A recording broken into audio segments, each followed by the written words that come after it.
আসসালামু আলাইকুম প্রিয় শিক্ষার্থী বন্ধুরা, এডুকেশন পরিবারে সবাইকে স্বাগতম। তো আজকে আমরা চলে এসেছি আরো একটি দারুণ বাংলা ক্লাস নিয়ে।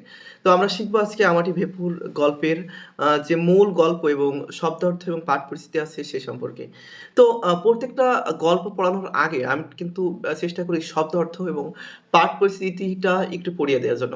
কারণ যখন তুমি শব্দ অর্থগুলো খুব সুন্দরভাবে জানবে তখন কিন্তু যে মূল গল্পের ভিতরে তোমার কিন্তু পড়তে কিন্তু অসুবিধা হবে না। কারণ যখন একটি জটিল শব্দ আসবে যখন তুমি আগে থেকে শব্দ অর্থগুলো জানা থাকবে তখন কিন্তু ওই শব্দটা বুঝতে কিন্তু তোমার অসুবিধা হবে না। তো আজকে আমরা চলে যাব আমাটির ভেপু গল্পর আ মূল বিষয়টাতে। তো একদম ১ম এ আমরা যে বিষয়টা পড়ব সেটা হচ্ছে শব্দ অর্থ। তো আমাটির ভেপু কিন্তু খুবই দারুণ একটি গল্প। এখানে পড়লে কিন্তু আসলে নিজের যে ছোটবেলা সেটার দিকে কিন্তু আসলে তুমি স্মৃতিটা কিন্তু আসলে রোমান্থিত করতে পারবে অর্থাৎ মনে করতে পারবে। তো আমাটি ভেপু গল্পে এখানে কিন্তু রোয়াক নামে একটা শব্দ আছে গল্পের ভিতরে। তো রোয়াক শব্দের অর্থ কি? আসলে ঘরের সামনের খোলা জায়গা বা বারান্দা। তো রোয়াক মানে কি? এক কথায় আসলে কি? বারান্দা। এবং চুপড়ি শব্দের অর্থ ছোট ঝুড়ি এবং ক্ষুদ্র ধামা। অর্থাৎ ছোট ঝুড়ি বা ক্ষুদ্র ধামা টাইপের বস্তুকে কিন্তু আসলে চুপড়ি বলে। এবং নাঠা ফল মানে আসলে কি? করঞ্জা ফল। খাপটার কচি বলতে আসলে কলসি, হাঁড়ি প্রভৃতির ভাঙা অংশ বা টুকরো। আমরা কিন্তু ছোটবেলায় অনেককে দেখেছি বা আমরা অনেকে হয়তো খেলেছি যে খাপড়া দিয়ে কিন্তু আসলে খেলা করেছি। বিশেষ করে ওই যে মালাছুরির এক ধরনের খেলা কিন্তু ছোটবেলায় কিন্তু তোমরা অনেকেই খেলেছো খাপড়া দিয়ে। তারপর পিঁজার পোলের আসামি অর্থাৎ খাঁচায় পড়ে থাকা অবহেলিত আসামির মতো অর্থে। তো পিঁজরা পোলের আসামি শব্দের অর্থ কি? খাঁচায় পড়ে থাকা অবহেলিত আসামির মতো অর্থে। এবং দাওয়া শব্দের অর্থ কি? বারান্দা। তো এর আগে কিন্তু বারান্দা শব্দের আমরা আরেকটি আ উম আ শব্দ দেখছিলাম যে রোয়াক। আর রোয়াক শব্দের অর্থও কিন্তু বারান্দা, দাওয়া শব্দের অর্থও কিন্তু আসলে বারান্দা। এবং আমের কুশি মানে কি? কচি আম। জারা শব্দের অর্থ কি? আসলে জীর্ণ করা বা কুচি করে অর্থা। এবং বন বিছুটি শব্দের অর্থ কি? বুনো গাছ। তো আশা করি শব্দ অর্থগুলো বুঝেছ এবং কালো মেঘ শব্দের অর্থ কি? যকৃতের রোগে উপকারী এক প্রকার তিক্ত স্বাদের গাছ। তিক্ত বলতে আসলে তিতা বা বিষাদ স্বাদের এক ধরনের গাছ হচ্ছে কি? কালো মেঘ এবং সেটি আসলে কিসের জন্য উপকারী? যকৃতের জন্য উপকারী। গলাদ শব্দের অর্থ কি? জানালার শিক। ভেরান্ডাকসার বেড়া অর্থাৎ অ্যারন্ডা বা রেডি গাছের বেড়া। কুটো গাছ মানে আসলে কি? তৃণ এবং রসু শব্দের অর্থ কি? থামো। তো এই শব্দ অর্থগুলো পড়লে কিন্তু আমাদের মূল যে গল্পটি আছে আমাটির ভেপু, এই গল্পটা পড়তে কিন্তু আমাদের খুবই সহায়তা করবে। তো আমি একটা কথা বলছিলাম যে এখানে সবথেকে ইম্পোর্টেন্ট উপন্যাস ছিল বিভূতিভূষণ বন্দ্যোপাধ্যায়ের 'পথের পাঁচালী' উপন্যাস। এটি যখন কবি পরিচিতি পড়েছিলাম তখন কিন্তু এই বিষয়টা বলছিলাম। তো আমাটির ভেপু এই গল্পটি কিন্তু আসলে তার 'পথের পাঁচালী' উপন্যাস থেকেই কিন্তু আসলে সংগ্রহ করেছে। তো প্রত্যেকটা আ গল্প বা কবিতা আসলে কোন গ্রন্থ থেকে নিয়ে আসা হয়েছে এটা কিন্তু খুবই ইম্পোর্টেন্ট। তোমরা খেয়াল করলে দেখতে পাবে যে বেশিরভাগ পরীক্ষায় কিন্তু একটি ক এর প্রশ্ন কিন্তু এই টাইপের একটা প্রশ্ন থাকে। তো এই বিষয়টা কিন্তু অবশ্যই পড়বে। তো এই গল্পটার এই পাঠ পরিস্থিতিটা পড়লে আসলে এই মূল গল্পটি আসলে কি বোঝাতে চাচ্ছে সেটা কিন্তু আমরা খুব সংক্ষেপে কিন্তু বুঝতে পারবো। তো গ্রামীণ জীবনে আসলে প্রকৃতি ঘনিষ্ঠ ২ ভাই-বোনের আনন্দিত জীবনের আখ্যান নিয়ে কিন্তু আসলে আ গল্পটি রচিত হয়েছে। তো আমাদের অনেকের ছোটবেলাটাই কিন্তু আসলে খুব সুন্দর। আমরা কিন্তু নানা কিছু করে আসলে আমাদের ভাই-বোনদের সাথে কিন্তু আমাদের ছোটবেলাটা কিন্তু কাটিয়েছি। তো সেই ছোটবেলার একটি ঘটনা আখ্যান নিয়েই কিন্তু এই গল্পটি কিন্তু আসলে লেখা হয়েছে। তো এই গল্পে সেই ২ ভাই-বোনের নাম আসলে কি? অপু ও দুর্গা। যারা আসলে কি হতদরিদ্র পরিবারের শিশু। অর্থাৎ তাদের পরিবারটা আসলে কিন্তু গরিব। এর শৈশব বা দরিদ্রের সেই কষ্ট প্রধান হয়ে ওঠেনি।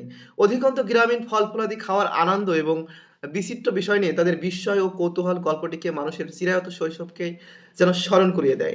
এই গল্পে সর্বজয়া পল্লী মায়ের শাশ্বত চরিত্র হয়ে উঠেছে। তো এখানে সর্বজয়া বলতে আসলে কি বোঝানো হয়েছে?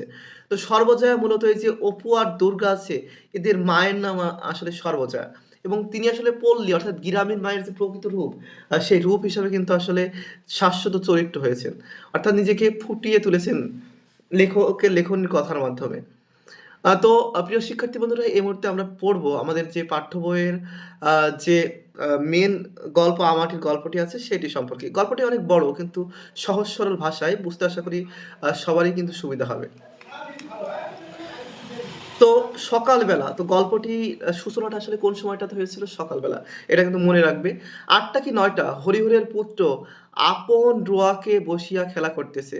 তাহার একটি ছোট টিনের বাক্স আছে সেটার ডালা ভাঙা। তো ছোট টিনের বাক্সটার আসলে কি ভাঙা? ডালা ভাঙা। এবং সে কার পুত্র? হরিহরের পুত্র। অর্থাৎ এই যে অপু আর দুর্গার বাবার নাম হচ্ছে কি? হরিহর। তো এটা কিন্তু মনে রাখবা। তো তার মাতার নাম ছিল কি? সর্বজয়া এবং পিতার নাম ছিল কি? হরিহর। বাক্সের সমুদয় সম্পত্তি সে উপর করিয়া মেঝেতে ঢালিয়াছে। এখানে বাক্সের সমুদয় সম্পত্তি বলতে আসলে কোনো ধন সম্পদ নয়। তার যে খেলনাগুলো আসলে সেখানে এগুলোই কিন্তু আসলে সম্পদ হিসাবে কিন্তু বর্ণনা করেছেন। একটি রং ওঠা কাঠের ঘোড়া ৪ পয়সা দামের একটি আ টোল খাওয়া টিনের ভেপু বাঁশি গোটাকতক কড়ি। তো এটা কিন্তু ক্ষয়ের জন্য কিন্তু খুবই ইম্পোর্টেন্ট একটা প্রশ্ন। যে তাদের বাক্সে আসলে কি ছিল? তো সেখানে কি ছিল? একটা রং ওঠা কাঠের ঘোড়া। বলতে পারে যে ঘোড়াটা আসলে কিসের ছিল? সেটা আসলে কাঠের। কয় পয়সা দামের একটি টোল খাওয়া টিনের ভেপোবাসী ৪ পয়সা দামের এবং গোটাকতক আ কড়ি। এগুলো সে মায়ের অজ্ঞাত অনুসারে লক্ষ্মী পূজার কড়ির চুপড়ি হইতে খুলিয়া লইছিল। পাছে কেহ টের পায় এই ভয়ে সর্বদা লুকায় রাখে। অর্থাৎ যে লক্ষ্মী পূজার কড়ির যে চুপড়ি, চুপড়ি শব্দের অর্থ কি? আমরা কিন্তু এর আগে দেখেছি যে ছোট বেতের ঝুড়ি টাইপের এক ধরনের ঝুড়ি। অর্থাৎ লক্ষ্মী পূজার ঘরে যে চুপড়ি ঝুড়ি থাকে এবং তাহার ভিতর থেকে কিন্তু সেগুলো কিন্তু আসলে চুরি করেছিল। এবং সেই ভয়ে কিন্তু সেইগুলো কিন্তু আসলে লুকায় রাখে। একটা ২ পয়সা দামের পিস্তল। তাহলে কয় পয়সা দামের পিস্তল? ২ পয়সা দামের পিস্তল। কতগুলো শুকনো নাটা ফল, কতগুলো শুকনো নাটা ফল দেখিতে ভালো বলিয়া তাহার দিদি কোথা হইতে অনেকগুলো কুড়াইয়া আনিছিল। কিছু তাহাকে দিয়াছে, কিছু নিজের পুতুল বাক্সে রাখিয়া দিয়াছে। তো নাটা ফলগুলো আসলে কোথায় রেখেছিল? সে রেখেছিল আসলে কি? পুতুলের বাক্সে। অর্থাৎ দুর্গা যে চরিত্রটা আছে সেই চরিত্র ওটা কিন্তু সেটা রাখছিল কোথায়? পুতুলের বাক্সে।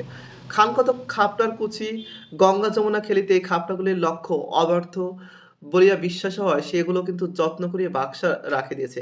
অর্থাৎ গঙ্গা যমুনা একটা আসলে গ্রামীণ খেলার নাম যেখানে আসলে খাপটি অর্থাৎ কোনো একটা পাত্র যার হচ্ছে ভাঙা টুকরো মাটির পাত্র তার অংশবিশেষ যেগুলো আসলে কোনো একটা নির্দিষ্ট লক্ষ্য দিকে নিক্ষেপ করতে আসলে ব্যাক আ ব্যা ব্যবহার করা হয় এবং তার ব্যবহৃত এই খাপড়াগুলো আসলে সবসময় সে লক্ষ্য পূরণে কিন্তু আসলে সফল হতো। এবং এই কারণে সেইগুলোকে আসলে অব্যর্থ অর্থাৎ সৌভাগ্য বলে আসলে বিশ্বাস করিয়া কিন্তু এগুলো কিন্তু বাক্সে কিন্তু রাখিয়া দিয়েছে। এগুলো তাহার মহামূল্যবান সম্পত্তি। এগুলো জিনিসের মধ্যে এতগুলো জিনিসের মধ্যে সবে সে টিনের বাঁশিটা কয়েকবার বাজাইয়া সেটির সম্বন্ধে বিগত কৌতূহল হইয়া তাহাকে একপাশে রাখিয়া দিয়াছে। কাঠের ঘোড়া নাড়াচাড়া করা হইয়া গিয়াছে। সেটিও একপাশে পিঁজরাপোলের আসামির মতো পড়িয়া আছে। তো এর আগে কিন্তু আমরা শব্দ অর্থ পড়েছিলাম যে পিঁজরাপোল শব্দের অর্থ কি? যে খাঁচায় বন্দী হওয়া আসামির মতো, অসহায় আসামির মতো অবস্থা। তো তার যে ঘোড়াটা কিন্তু ঠিক তেমন অবস্থায় কিন্তু আসলে পড়ে আছে এবং এই অর্থে কিন্তু এখানে পিঁজরাপোল শব্দটি কিন্তু আসলে ব্যবহার করা হয়েছে। বর্তমানে সে গঙ্গা যমুনা খেলিবার খাপড়াগুলি হাতে লইয়া মনে মনে দাওয়ার উপর গঙ্গা যমুনার ঘর আঁকা কল্পনা করিয়া চোখ বুজিয়া ছুঁয়া দেখতেছে তা ঠিক হয়েছে কিনা। অর্থাৎ মনে মনে সে আসলে গঙ্গা যমুনা যে খেলাটা আছে সেটার কিন্তু আসলে প্র্যাকটিস করছে বা চর্চা কিন্তু আসলে করছে। এমন সময় তাহার দিদি দুর্গা উঠানের কাঁঠালতলা হইতে ডাকিল, অপু অপু। তো এই যে খেলনাগুলা নিয়ে খেলা করছিল এই খেলনাগুলো নিয়ে খেলা করছিল আসলে অপু নামে যে দুর্গার যে ছোট ভাই আছে সেই ছোট ভাই কিন্তু। আর দুর্গার বিষয়টাতে এবার আসি যে এমন সময় তাহার দিদি দুর্গা অর্থাৎ অপুর দিদির নাম কি আসলে? দুর্গা। আমরা যেমন মুসলমান ভাষায় যেমন দিদি বোন বলি তেমনি বোনকে কিন্তু যে হিন্দু ভাষা আছে অর্থাৎ সংস্কৃত ভাষা আছে সেখানে কিন্তু আসলে দিদি বলে সম্বোধন করা হয়। তো দিদি দুর্গা উঠানের কাঁঠালতলা হইতে ডাকিল, অপু অপু। তো কাঁঠালতলা থেকে, কোথা থেকে ডাকলো? কাঁঠালতলা থেকে। সে এতক্ষণ বাড়ি ছিল না। কোথা হইতে এইমাত্র আসিল। তাহার স্বর একটু সতর্কতা মিশ্রিত। মানুষের গলার আওয়াজ পাইয়া অপু কলের পুতুলের মতো লক্ষ্মীর চুপড়ির কড়িগুলো তাড়াতাড়ি লুকাইয়া ফেলিল।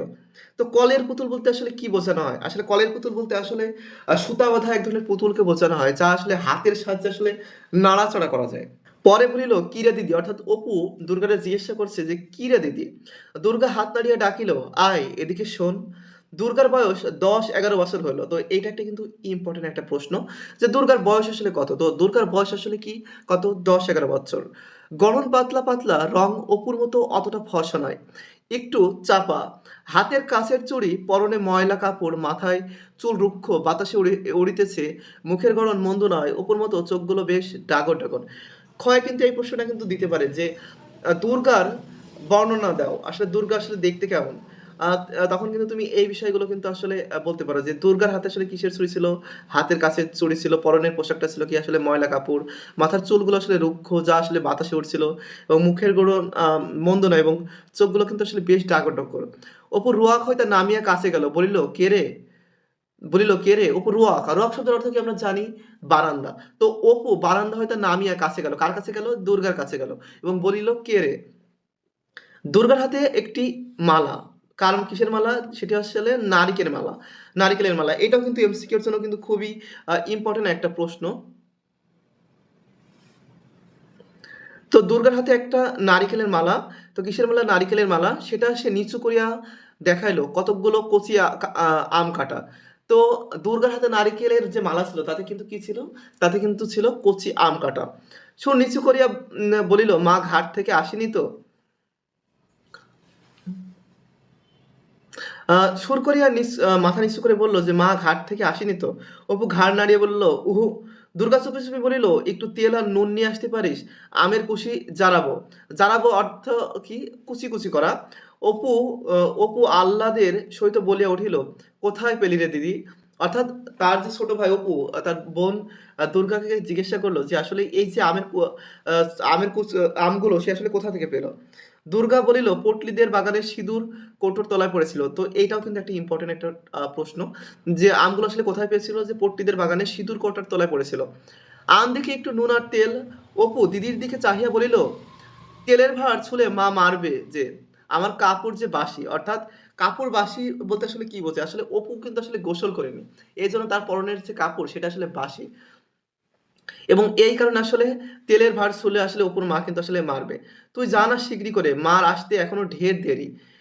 খাঁর কাস্তে গিয়ে শিগগিরি শিগগিরি যা, গিয়েছে শিগগিরি যা। অপু বলিল, "নারিকেলের মালাটা আমায় দে, ওতে ঢেলে নিয়ে আসবো। তুই খিড়কি দোরে গিয়ে দেখ মা আসছে কি।" অর্থাৎ তারা আসলে আমের যে কুচিগুলো সেটা আসলে নুন, তেল দিয়ে আসলে মাখাবে। কিন্তু আসলে মায়ের ভয়ে কিন্তু আসলে সেগুলো মাখাতে পারছে না। তো এই ছোটবেলায় কিন্তু অনেকে কিন্তু অনেক রকম দুষ্টুমি কিন্তু আসলে করে। এর কারণে কিন্তু মা-বাবার হাতে কিন্তু আসলে মার খায়। তো মার খাওয়া কিন্তু অবশ্যই ভালো। মা-বাবার হাতে মার খাওয়া কিন্তু একটা সৌভাগ্যের বিষয়। মার খাওয়া কিন্তু খারাপ না। তো মাকেও যদি মার খাও তোমরা তাহলে কিন্তু আসলে মন খারাপের কোনো দরকার নাই। অপু বলিল, "নারিকেলের মালাটা আমায় দে, ওতে ঢেলে নিয়ে আসবো। তুই খিড়কি দোর গিয়ে দেখ মা আসছে কিনা।" দুর্গা নিম্নস্বরে বলিল, "তেল-টেল যেন মেঝেতে ঢালিস না। সাবধানে নিবি। নইলে মা টের পাবে তুই তো একটা হাবা ছেলে।" অপু বাড়ির মধ্য হইতে বাহির হইয়া আসিলে দুর্গা তাহার হাত হইতে মালা লইয়া আমগুলো বেশ করিয়া মাখিল। বলিল, "নে হাত পাত।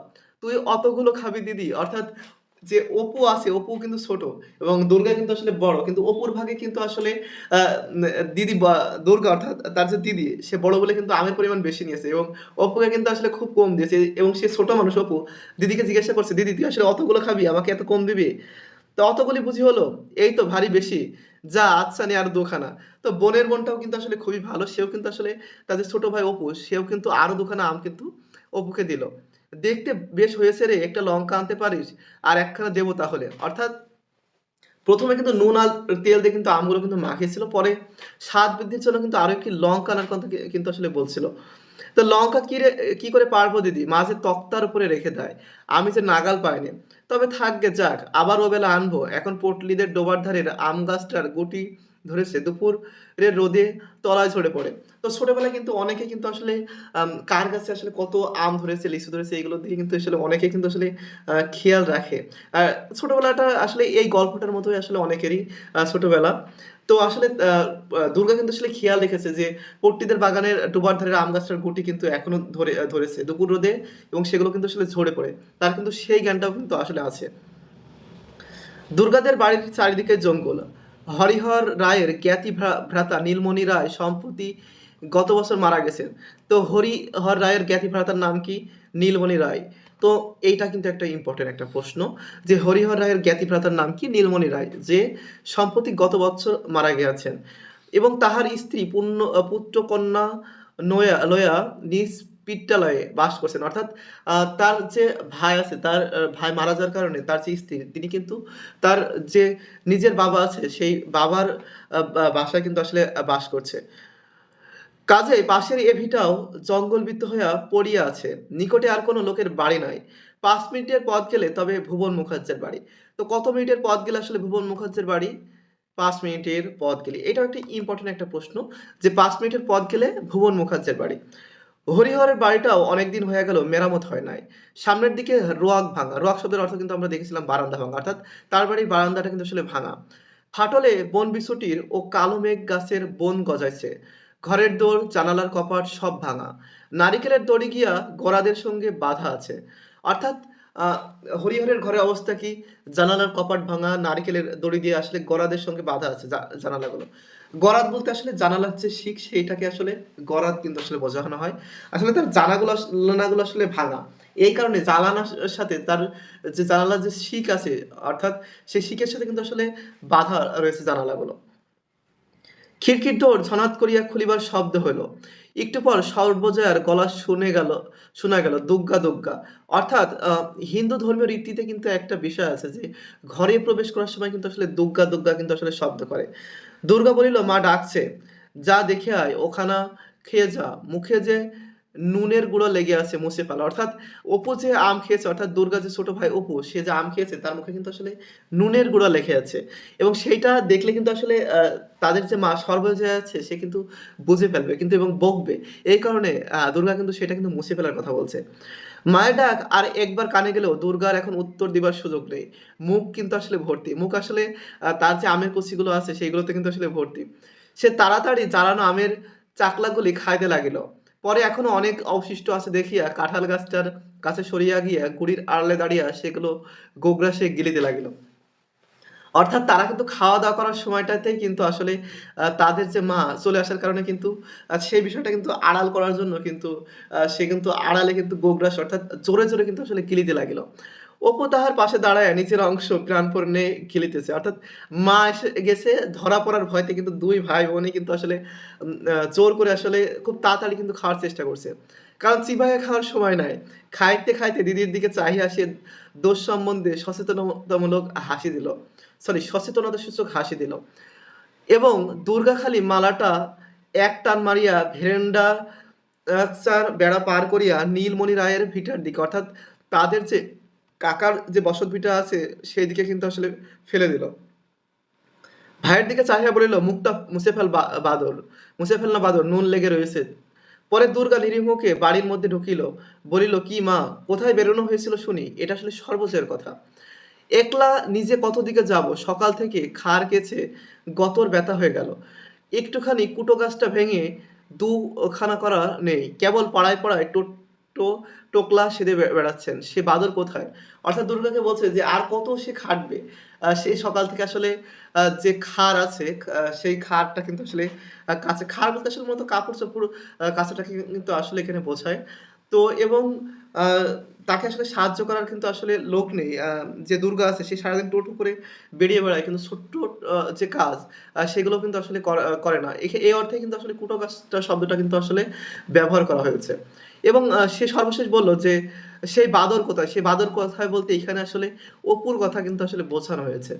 অপু আসিয়া বলিল, "মা, খিদে পেয়েছে।" রোসো, রোসো। রোসো মানে শব্দের অর্থ কি? থামো। একটুখানি দাঁড়াও বাপু, একটুখানি হাঁফ জিরোতে দাও। তোমাদের রাত-দিন খিদে, আর রাত-দিন ফায় ফরমাস। ও দুগ্গা, দেখ তো বাছুরটা হাঁক পেড়েছে কিনা? দুগ্গা বলতে আসলে দুর্গার কথা বলছে। খানিক পরে সর্বজয়া রান্নাঘরে দাওয়া বটি পাতিয়া শসা কাটতে লাগলো। তো এটাও একটা ইম্পোর্টেন্ট প্রশ্ন হচ্ছে আমাটির ভেপু গল্পে সর্বজয়া রান্নাঘরে আসলে কি কাটতে বসিল? সেটা আসলে কি শসা। অপু কাছে বসিয়া পড়িয়া বলিল, আর একটু আটা বের করে করো না মা, মুখে বড্ড লাগে। দুর্গা নিচের ভাগ হতে পাতিয়া লইয়া সংকুচিত স্বরে বলিল, চাল ভাজা নেই মা? অপু খাইতে খাইতে বলিল, উহ, চিবানো যায় না, আম খেয়ে দাঁতে টক। দুর্গার ভ্রূকুটিত মিষ্টিত চোখ টেপায় বাধা পেয়ে তাহার কথা অর্ধপথেই বন্ধ হয়ে গেল। অর্থাৎ সে কিন্তু আসলে আহ আ অপু কিন্তু অন্য একটা কিছু খাইতো অর্থাৎ চাল ভাজা খাইতে, খাইতে কিন্তু আসলে আ উম যখন চিবাচ্ছিল তখন কিন্তু তার মুখে কিন্তু টক লাগছিল। তখন কিন্তু মুখ ফুটে কিন্তু সেই টকের কথা কিন্তু আসলে বলে ফেলছিল। কিন্তু তার বোন দুর্গা তাকে মানে নিষেধ করল। যেন তার মায়ের কাছে কিন্তু আসলে ধরা না পড়ে। তো ছোটবেলায় এমন ঘটনা কিন্তু সবার জীবনেই কিন্তু অনেক ঘটেছে। আ এরপরে দুর্গার ভ্রু কটিতে মিশ্রিত চোখ টেপায় বাধা পেয়ে তার কথা অর্ধপথে বন্ধ হয়ে গেল। তার মা জিজ্ঞাসা করিল, "আম কোথায় পেলি?" তো দুর্গার মা সর্বজয়া কিন্তু আসলে শুনে ফেলেছিল যে আম টকের কথা শুনে কিন্তু আসলে তার ধারণা হয়ে গেছে যে তারা আসলে আম খেয়েছে এবং সেই জন্য জিজ্ঞাসা করল যে, "আম কোথায় পেলে?" সত্য কথা প্রকাশ করতে সাহসী না হইয়া অপু দিদির দিকে জিজ্ঞাসাসূচক দৃষ্টিতে চাহিল। তো যে ছোট ভাই আছে সে কিন্তু আসলে সাহস পেল না যে আসলে কি বলবে। এজন্য সে তার বড় দিদির দিকে কিন্তু আসলে তাকিয়ে রইল। তো প্রত্যেকটা ছোট ভাইয়ের রক্ষাকর্তা কিন্তু আসলে তার বড় বোনই অবশ্যই, অবশ্যই। তো সর্বজয়া মেয়ের দিকে চাহিয়া বলিল, "তুই ফের এখন বেরিয়েছিলি বুঝি?" দুর্গা বিপন্ন মুখে বলিল, "ওকে জিজ্ঞাসা করো না। আমি তো এখন কাঁঠালতলায় দাঁড়িয়ে। তুমি যখন ডাকলে আ এখন তো।" স্বর্ণগোয়ালিনী গায়ে দুইতে আসায় কথাটা চাপে পড়িল। অর্থাৎ তাদের কথোপকথনটা কিন্তু আসলে চাপা পড়ে গেল। স্বর্ণ গোয়ালিনী গায়ে ধুইতে আ আ গই আ গায়ে ধুইতে আসার পরে অর্থাৎ দুগ্ধ যে দহন করার প্রক্রিয়া সেটাই মূলত আসলে গায়ে ধুইতে শব্দের অর্থ ব্যবহার করা হয়েছে এখানে। অন্য অর্থেও কিন্তু ব্যবহৃত হতে পারে। তাহার মা বলিল, যা বাছুরটা ধরগে যা, ডেকে, ডেকে সারা হলো। কমলে বাছুর ও স্বর্ণ তাহলে হচ্ছে বাছুরটা কেমন? কমলে বাছুর ও স্বর্ণ। এত বেলা করে এলে কি বাঁচে? একটু সকাল করে না এলে এই তেপ্পর পর্যন্ত বাছুর বাঁধা। দিদির পিছনে অপুও দুধ দোয়া দেখিতে লাগিল। তো এই গায়ে ধুইতে বলতে আসলে দুধ দোয়ানোকে কিন্তু আসলে বোঝানো হয়েছে। সে বাহির উঠানে পা দিতে দুর্গা হাতার পিঠে দুম করিয়া নির্ঘাত এক কিল বসাইয়া দিয়া কহিল, "লক্ষ্মী ছেড়া বাদর।" পরে মুখ ভাঙাইয়া কহিল, "আম খেয়ে দাঁত টোকে গিয়েছে।" অর্থাৎ আ অপুর যে মুখ ফুসে বলা কথার কারণে কিন্তু আসলে দুর্গা তার মায়ের কাছে ধরা পড়ে যায়। এজন্য কিন্তু ছোট ভাইয়ের পিঠে কিন্তু একটা কিল কিন্তু আসলে বসিয়ে দিয়েছে। এবং আবার কোনদিন আম দেবো, খেয়েও ছাই দেবো। এই ওবেলায় পট্টুদের কাকুরতলির আম কুড়িয়ে এনে চালাবো। তাহলে বিকেলবেলা ওবেলা আসলে কোথাকার আম কুড়াবে? সেটা হচ্ছে কি কাকুরতলির আম। অর্থাৎ এই বলে ফেলার কারণে ছোট ভাইয়ের প্রতি আসলে দুর্গার আসলে খুবই মনোক্ষুণ্ণ এবং তাকে বলছে যে, "তোকে আবার আম দেবো, তুই দেখিস।" মানে তাকে আসলে আম আর দেবে না। এই বলে দেওয়ার কারণে। বলছে যে, "এত বড়, বড় গুটি হয়েছে, মিষ্টি যেন গুড়, দেবো তোমায়।" মানে এখানে কিন্তু জিজ্ঞাসা চিহ্ন দ্বারা কিন্তু আসলে তাকে দেবে না। এই অর্থ কিন্তু আসলে বোঝানো হয়েছে। খেয়েও এখন, হাওয়া একটা কোথাকার। যদি এতটুকু বুদ্ধি থাকে অর্থাৎ ছোট ভাইয়ের প্রতি কিন্তু আসলে আ দুর্গা কিন্তু তার ক্ষোভটা আসলে প্রকাশ করেছে।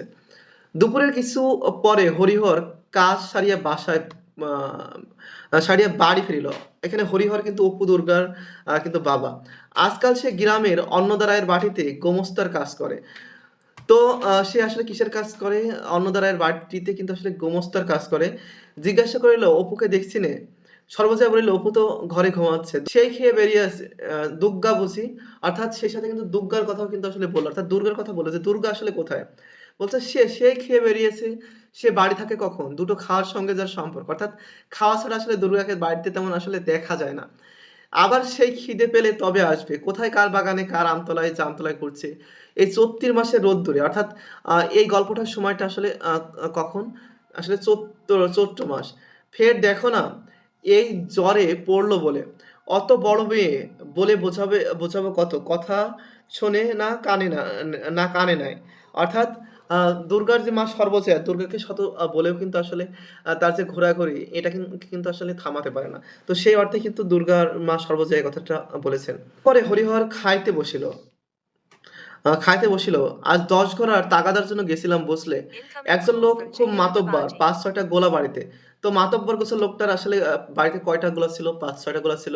বেশ পয়সাওয়ালা লোক। আমায় দেখে দণ্ডবত করে বলল, "দাদা ঠাকুর আমায় চিনতে পারছেন?" আমি বললাম, "না বাপু, আমি তো কই?" বললে, "আপনার কর্তা থাকতে তখন পূজা-আচ্চায় সবসময় তিনিই আসতেন। পায়ের ধুলো দিতেন। আপনারা আমাদের গুরুতুল্য লোক। এবার আমরা বাড়িসুদ্ধ মন্তর নেব ভাবছি। তা আপনি যদি আজ্ঞে করেন তবে ভরসা করে বলি, আপনি কেন মন্তরটা দেন না? তা আমি তাদের বলেছি, আজ আর কোনো কথা বলব না। ঘুরে এসে ২-১ দিনে বুঝলে? অর্থাৎ তারা যে প্রস্তাবটা দিল সেটা কিন্তু আসলে গ্রহণ করেনি। সে কিন্তু ২-১ দিন ঘুরে কিন্তু আসলে সেটা আসলে সিদ্ধান্তটা আসলে জানানোর কথা বলেছেন। সর্বজয়া ডালের বাটি হাতে দাঁড়াইয়া ছিল। বাটি মেঝেতে নামাইয়া সামনে বসিয়া পড়িল। বলিল, "হ্যাঁ গো, তা মন্দ কি? দাও না ওদের মন্তর।" "কি জাত?" হরিহর সুর নামাইয়া বলিল, "বলো না কাউকে।" সদগোপ অর্থাৎ কি? যে লোকটা আসলে কথা বলছিল তারা আসলে কোন জাতের ছিল? সদগোপ। এটা কিন্তু একটা ইম্পোর্টেন্ট একটা প্রশ্ন। অবশ্যই কিন্তু মনে রাখতে হবে। তোমার তো আবার গল্প করে বেড়ানোর স্বভাব। আমি আবার কাকে বলতে যাব? তা হোক গে সদগোপ, দাও গিয়ে দিয়ে। এই কষ্ট যাচ্ছে ওই রায়বাড়ির ৮টা টাকা ভরসা। অর্থাৎ আ রায়বাড়ি থেকে আসলে কাজ করে আসলে গোমস্তার কাজ করে আসলে ৮টা টাকা আসলে বেতন পেত। তো সেই ৮টা টাকা আসলে ভরসা। তাও ২-৩ মাস অন্তর তবে দেয়। আর এদিকে রাজ্যের দেনা। কাল ঘাটের পথে শেষঠাকুরন বললে, "বৌমা, আমি বন্ধক ছাড়া টাকা ধার দিইনে। তবে তুমি অনেক করে বললে বলে দিলাম। আজ ৫ মাস হয়ে গেল। টাকা আর রাখতে পারব না।" এদিকে রাধাবষ্টমের বউ তো ছিঁড়ে খাচ্ছে। দুবেলা তাগাদা আরম্ভ করছে। ছেলেটার কাপড় নেই। ২-৩ দিন জায়গায় সেলাই বাঁচা আমার, তাই পরে হাসিমুখে নেচে বেড়ায়। আমার এমন হয়েছে যে ইচ্ছা করেই একদিকে বেরিয়ে যায়। অর্থাৎ গ্রামীণ একটি দরিদ্র পরিবারের যে অসহায় কষ্ট, সেই কষ্টগুলোর যে প্রতীকী রূপ, সেই প্রতীকী রূপ গুলো কিন্তু আসলে এই কথার মাধ্যমে কিন্তু আসলে ফুটে উঠেছে। তবে বাচ্চাগুলো কিন্তু অনেক ভালো যে তারা কিন্তু আসলে ছোট আ আ মানুষ ছেঁড়া কাপড় পরেও কিন্তু আনন্দের সাথে কিন্তু আসলে বোঝে। তাদের কিন্তু ওই শখটা কিন্তু আসলে নেই। তারা আসলে খেলাধুলা করতে পারলে কিন্তু আসলে খুশি হয়। তো আ এরপরে যে বিষয়টা হচ্ছে যে আরেকটা কথা ওরা বলছিল, "গায়ে তো বামুন নেই। আপনি যদি এই গায়ে উঠে আসেন তবে জায়গা জমি দিয়ে বাস করায়। গায়ে একঘর বামুন বাস করানো আমাদের বড্ড ইচ্ছে। তা কিছু ধানের জমি-টমি দিতেও রাজি। পয়সার তো অভাব নেই। আজকাল চাষাদের ঘরে লক্ষ্মী বাঁধা।" অর্থাৎ ভদ্রলোকেরই হয়ে পড়েছে হাবাত জোভাত। অর্থাৎ চাষাদের ঘরে চাষ করার ফলে কিন্তু আসলে লক্ষ্মী বাঁধা অর্থাৎ লক্ষ্মী বলতে এখানে আসলে সুখের প্রতীক হিসাবে কিন্তু আসলে তুলে ধরেছেন। তো ভদ্রলোকেরা অর্থাৎ ভদ্রলোকেরা কিন্তু আসলে ভদ্রতার কারণে আসলে কোনো কাজ করতে পারে না বলে তারাই কিন্তু আসলে অভাবে থাকে। তো সেই অর্থে কিন্তু এখানে হা ভাত, জো ভাত অবস্থা কিন্তু আসলে বোঝানো হয়েছে। আগ্রহে সর্বজয়ার কথা বন্ধ হইবার উপক্রম হইল। এক্ষণি। তা তুমি রাজি হলে না কেন? বললে হতো যে আচ্ছা আমরা আসবো। ওরকম একটা বড় মানুষের আশ্রয় এ গায়ে তোমার আছে কি? শুধু ভিটে কামড়ে পড়ে থাকা। হরিহর হাসিয়া বলিল, পাগল, তখনই কি রাজি হতে আছে? ছোটলোক। ভাববে ঠাকুরের হাঁড়ি দেখছি সিকিয়ে উঠেছে। উহ! ওতে খেলো হয়ে যেত। তা নয়। দেখি একবার চুপি মজুমদার মহাশয়ের সঙ্গে পরামর্শ আ করে। তো কার সাথে পরামর্শ করবে? মজুমদার এর সাথে পরামর্শ করে। তো আসলে চাইলেই কিন্তু হরিহর অর্থাৎ অপু দুর্গার বাবা কিন্তু তখনই কিন্তু আসলে সেই সদগোপ জাতের লোকেরটার প্রস্তাব কিন্তু আসলে নিতে পারতেন। কিন্তু তারা যে আসলে ছোট লোক জাত। বামুন হয়ে সেই লোকের প্রস্তাব যদি সঙ্গে নিয়ে নেয়, তাহলে তো কিন্তু আসলে তার মান থাকে না। এইজন্য কিন্তু সে সঙ্গে নেয়নি। এবং এ বিষয়ে পরামর্শ করার জন্য কিন্তু আসলে তিনি মজুমদার মশাইয়ের সঙ্গে কিন্তু আসলে পরামর্শ করবেন। আর এখন উঠ বললে কি উঠা চলে? সব বেটা এসে বলবে, "টাকা দাও নইলে যেতে দেব না।" দেখি পরামর্শ করে কি রকম দাঁড়ায়। অর্থাৎ তারা যে ওই আ তাদের প্রস্তাবটা আসলে গ্রহণ করবে, যদি তারা আসলে ভিটামাটি ছাড়ে তাহলে সব মানুষ যারা আসলে তাদের কাছে টাকা-পয়সা পায়, তারা এসে তাদের ধারগুলো কিন্তু আসলে শোধ করার জন্য বলবে। তখন কিন্তু আরেকটা ঝামেলা হবে। সেইটা ভেবেও কিন্তু আসলে হরিহর কিন্তু তাদের প্রস্তাবটা কিন্তু আসলে গ্রহণ করেনি। এই সময় মেয়ে দুর্গা কোথা হইতে পা টিপিয়া আসিয়া বাহিরের দুয়ারে আড়াল হইতে সতর্কতার সহিত একবার উঁকি মারিল এবং অপর পক্ষ সম্পূর্ণ সজাগ দেখিয়া ওধারে পাঁচিলের পাশ বাহিয়া বাটির রোয়াকে উঠিল। অর্থাৎ আ ওপাশে অপর পক্ষ বলতে আসলে দুর্গার যে মা সর্বজয়া এবং হরিহরের কথা কিন্তু আসলে বুঝেছে। যে যখন সে আসলে বাড়িতে ঢুকতে যাবে তখন দেখতে পায় যে তারা আসলে সজাগ আছে। এই কারণে সে আসলে পাঁচিল টপকে আসলে বাড়িতে কিন্তু আসলে প্রবেশ করে। অর্থাৎ বাড়ির বাটির রোয়াক অর্থাৎ বাড়ির বারান্দায় কিন্তু আসলে প্রবেশ করে। দালানের দুয়ার আস্তে ঠেলিয়া দেখিল উহা বন্ধ আছে। এদিকে রোয়াকে দাঁড়ানো অসম্ভব। রৌদ্রের তাপে পা পুড়িয়া যায়। কাজেই সেই স্থান হইতে নামিয়া গিয়ে উঠানের কাঁঠাল তলায় দাঁড়ালো। অর্থাৎ আ মা যে বারান্দা সেটা কিন্তু আসলে রোদের তাপে গরম হওয়ার কারণে কিন্তু কাঁঠাল তলার ছায়ায় কিন্তু আসলে দাঁড়ালো। রৌদ্রে বেড়াইয়া তাহার মুখ রাঙা হয়ে উঠিয়াছে। আঁচলের খুঁটি কি কতগুলো যত্ন করিয়া বাঁধা। সে আসিয়াছিল এজন্য যদি বাহিরের দুয়ার খোলা পায়, মা ঘুমায় থাকে, তবে ঘরের মধ্যে চুপি, চুপি ঢুকিয়া একটু শুইয়া রহিবই। কিন্তু বাবার বিশেষত মার সামনে সম্মুখ দুয়ার দিয়ে বাড়িতে ঢুকিতে তাহার সাহস হইল না। অর্থাৎ দুর্গা এবং অপু বিশেষ করে কিন্তু তার মাকে কিন্তু প্রচন্ড পরিমাণ ভয় পায়। তো প্রত্যেকটা সন্তানের কে কিন্তু আসলে মাকে একটু বেশি ভয় পায় এবং মা কিন্তু একটু বেশিই কিন্তু আসলে খেয়ালে রাখে। কারণ বাবা কিন্তু বেশিরভাগ সময় কিন্তু আসলে উপার্জনের জন্য কিন্তু আসলে ব্যস্ত থাকেন। উঠানে নামিয়া সে কাঁঠালতলায় দাঁড়িয়া কি করিবে ঠিক করিতে না পারিয়া নিরুৎসাহিতভাবে এদিক ওদিক কিন্তু চাহিতে লাগিল। পরে সেখানেই বসিয়া পড়িয়া আঁচলের খুঁট খুলিয়া কতগুলো শুকনো রড়া ফলের বিচি কিন্তু আসলে বের করল। তো এটা একটা ইম্পোর্টেন্ট একটা বিষয় এবং সেখানে কিন্তু সেগুলো কিন্তু আসলে সে গুনেও কিন্তু আসলে দেখছিল যে কতগুলো রড়া ফল কিন্তু আসলে আছে। ১, ২, ৩, ৪ করে ২৬ টা হলো। তো দুর্গার আসলে কতগুলো রড়া ফল ছিল সেটার সংখ্যা হচ্ছে ২৬ টা। পরে সে ২-৩ টা করিয়া বিচি হাতে উল্টা পিঠে বসাইয়া উঁচু করিয়া ছুড়িয়া দিয়া পরে হাতের সোজা পিঠ পাতিয়া ধরিতে লাগিল। মনে, মনে বলিতে লাগিল, "অপুকে এইগুলো দেব, আর এইগুলো পুতুলের বাক্সে রেখে দেব।" অর্থাৎ সে এই ফলগুলো কিন্তু আসলে কিছু তার ভাই অপুকে এবং কিছু সে তার আ যে পুতুলের বাক্স আছে সেগুলোর ভিতরে আসলে রেখে তার কিন্তু আসলে পরিকল্পনা করছে। কেমন বিচিগুলো তেল চুকচুকে হয়ে আ আ আ তেল চুকচুক করছে। আজই গাছ থেকে পড়েছে। ভাগ্যিস আগে গেলাম, নইলে সব গরুতে খেয়ে ফেলে দিত। ওদের রাঙিগাটে একেবারে রাক্ষস, সব জায়গায় যাবে। সেবার কতগুলো এনেছিলাম আর এইগুলো নিয়ে অনেকগুলো হলো। সে খেলা বন্ধ করিয়া সমস্ত বিচি আবার সযত্নে আঁচলের খুঁটে বাঁধিল। পরে হঠাৎ কি ভাবিয়া রুক্ষ চুলগুলো বাতাসে উড়াইতে মহাখুশির সহিত পুনরায় সোজা বাটির আ বাহির হইল। অর্থাৎ সে কিন্তু আসলে বাড়ির বাহির কিন্তু আসলে হয়ে গেল। তো এই গল্পটা পড়ে আমরা কিন্তু একটি গ্রামীণ পরিবারের ২ টা ছোট ভাই-বোনের যে অসাধারণ জীবন চিত্র, আ তাদের খেলাধুলা, মাকে দেখে ভয় পাওয়ানো, অভাব-অনটন, একটা অতীতকে কিন্তু আসলে অনেকের অতীতকে কিন্তু আসলে স্মরণ করিয়ে দেয়। তো এ ধরনের গল্প কিন্তু আসলে আ দারুণ একটা হৃদয়স্পর্শী গল্প। তো আজকের মতো কিন্তু ক্লাস এখানেই কিন্তু আসলে শেষ করছি। তো পরবর্তীতে কিন্তু আরো সব দারুণ ক্লাস নিয়ে কিন্তু তোমাদের সামনে হাজির হব। ততক্ষণ ভালো থেকো, সুস্থ থেকো এবং এডুকেশন এর সাথে থেকো।